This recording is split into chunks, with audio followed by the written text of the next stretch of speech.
If you're thinking about moving to London or just curious about what life is like here, this video is for you. For those of you who have been following along on my channel, I moved from Los Angeles to London almost 2 years ago now. So in today's video, I'm sharing all the things I wish I knew before moving to London. Some of these might surprise you, so stick around to the end. Let's start with a big one. The cost of living in London is so high. Rent, transportation, groceries, it all adds up so fast. I knew it was going to be expensive, but I wasn't prepared for just how much of my paycheck would go to rent alone.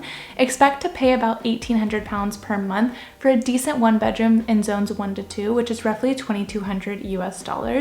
Even a small room in a shared flat can cost £700 to £1,200 per month, which is insane. And of course you have to add on utility bills, which are so pricey, and something else that I didn't even know existed before moving here: council tax. This is a hefty monthly fee for all the services provided in the borough that you live in. So when you're apartment hunting, you'll notice it will always list the band of your apartment, and you might not know what that means.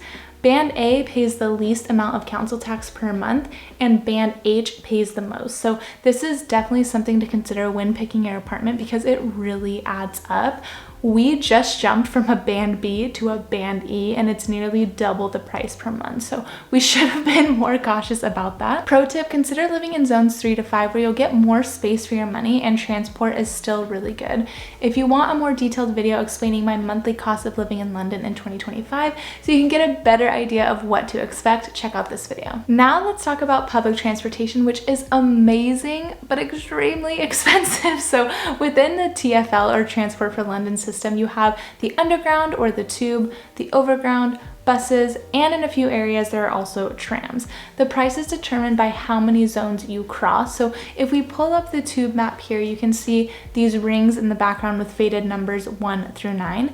These are the 9 fare zones of central London. So like I said, how many zones you cross in one ride determines how much you pay for the ride, and how many zones you travel through the entire day determines how much you pay for that day, because there is a daily cap.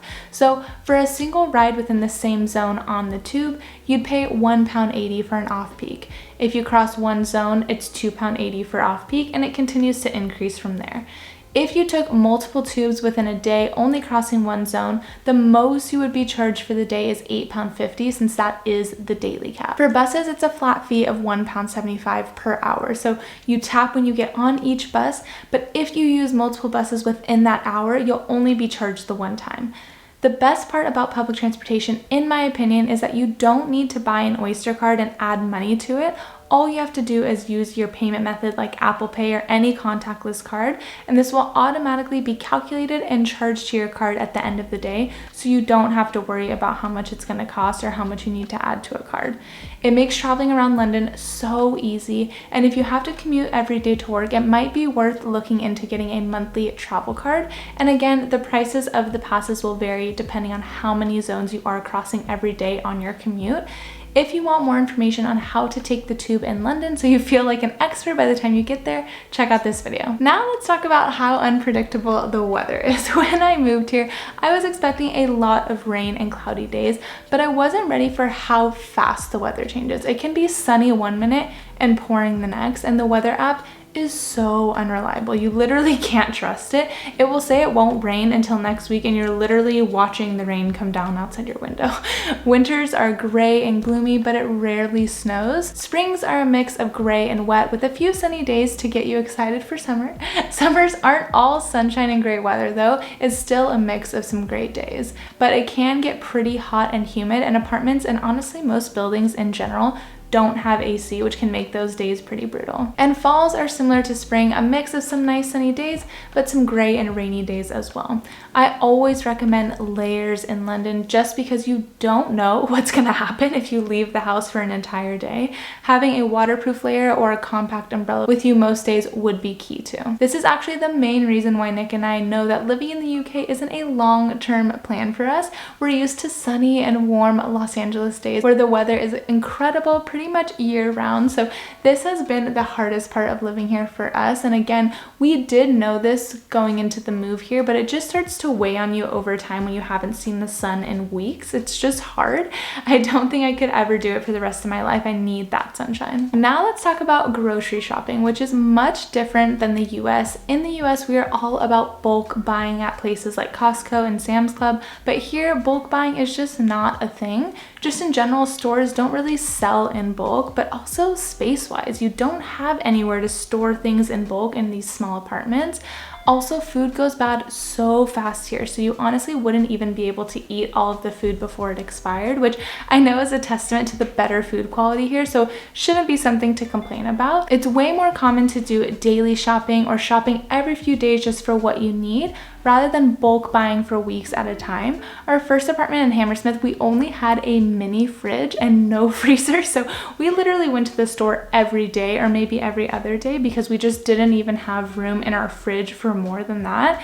And that's pretty common for a central London apartment, just a mini fridge. The main grocery chains here are Tesco, Sainsbury, and Waitrose, and the budget chains are Lidl and Aldi. I highly recommend getting a loyalty card for whatever grocery store is closest to your house because it will save you a ton of money. Now that we live further out of the city center, we do have a much larger fridge and an actual freezer, so we pay for grocery delivery every week, so it feels a little bit more similar to life back home, but only because we're further out from the city center and have a little bit more space for more groceries and we can actually use the delivery service. Next is that cash is pretty much never used. Contactless pay is the main way to pay here. I have never even used Apple Pay until I moved here, and now it's the only thing that I use. So make sure to set that up when you move here. Apple or Google Pay will be the easiest, of course, but you can always opt for any contactless card. And if you're just here for a visit, that means getting pounds back home and bringing them here isn't necessary at all. You won't need them. A lot of places won't even accept cash anymore, to be quite honest. So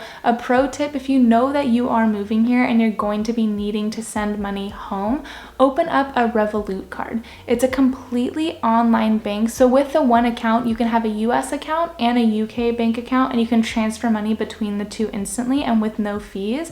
It's so convenient. I'll put my Revolut link in the description below if you're interested in signing up. And this last one isn't something that I wish I knew before moving here because I already did know this since I grew up with a British father, but just in case you don't know, British humor and manners are very different. So even though overall it's a relatively similar culture to the US compared to somewhere in Asia, for example, still expect some culture shock. British humor is dry, it's sarcastic, and it's full of understatement. If someone says it's not bad, that means it's actually good. You all right? Doesn't mean that they think you look unwell. It just is a common greeting, and people apologize a lot even when it's not their fault. So let's take a look at my UK culture shocks video so you can see all the things that might surprise you if you decide to move here.